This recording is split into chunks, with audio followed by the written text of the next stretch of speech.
There are places the world forgets. And then there are places that refuse to be forgotten. Deep in the English countryside, hidden behind broken trees and fog that never lifts, lies what remains of the Blackwell Orphanage, a place that once promised love to the lost, but became something far darker. They say the children who lived there still whisper in the halls. And if you stand close enough to its burnt walls, you can still smell the smoke from a fire that never truly went out. The story begins in 1907, with Margaret Blackwell, a wealthy widow who had just lost her husband, Thomas, in a factory explosion.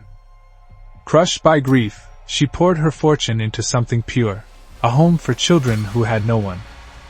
She built the orphanage on her husband's land, a tall, stone structure surrounded by elm trees. Locals said she could often be seen walking the corridors with a lantern in hand, humming lullabies to the children after dark. They adored her. She was the only mother they had ever known. But soon, strange things began to happen. Children started whispering about a woman in black who walked the halls when everyone was asleep. Margaret dismissed it as nightmares, until one night, a child vanished. His name was Samuel, 5 years old. They found his shoes outside the dormitory door, covered in ash. There were no fireplaces nearby. Margaret became obsessed. She stopped sleeping, stopped eating. She even ordered the staff to keep candles burning in every hallway at night, so the shadows wouldn't come back.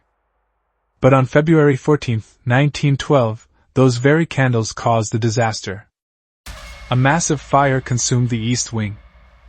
53 children were trapped inside.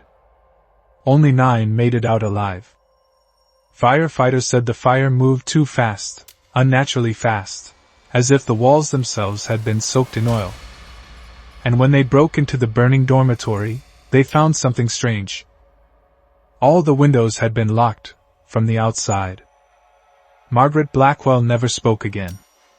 For years, she would sit by the ruins, humming to the wind until her death. The orphanage remained untouched for decades. Locals called it cursed. But in 1954, a man named Arthur Greaves decided to buy it and turn it into a boarding school. When construction began, the workers started complaining. At first, it was the little things: footsteps upstairs when no one was there, whispers in empty rooms, toys appearing where none had been before. Then one morning, a worker named Harris ran outside screaming. He claimed he saw a little girl sitting on the staircase, her skin pale as paper, holding a burned teddy bear. When he asked who she was, she looked up and said, "Miss Blackwell says you shouldn't be here."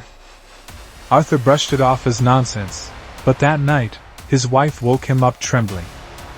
She swore she'd seen a child standing at the foot of their bed, her face covered in ash. The next morning, the words, "We're still here," were scratched into Arthur's office window. Not written. Scratched, deep, uneven, almost as if carved by tiny fingers. The workers quit. Arthur shut down the project and left the town within a week. No one ever heard from him again. In 1987, Clara Jennings, a local historian and journalist, decided to spend 2 nights in the orphanage to record proof of the haunting. She was skeptical, not afraid. She told her friends, "Ghosts are just stories for the board." She brought cameras, audio recorders, and a notebook. Her first night went quietly. But the next morning, when she played her recordings, there were faint voices on the tape, children singing an old lullaby that no one recognized. That night she set her equipment up again, this time in the East Wing, where the fire began. At 2:37 a.m. The recorder captured this. A door creaking open, soft breathing, and then a woman's voice whispering, "Don't wake them." After that, nothing but static. When the police came days later, her car was still by the gate. Her camera lens was shattered, and her recorder was missing. All they found was a child's footprint burned into the wooden floor. Clara was never found. In 2019, a young YouTuber named Evan Cole, known for exploring haunted places, broke into the orphanage with 2 friends. They streamed it live.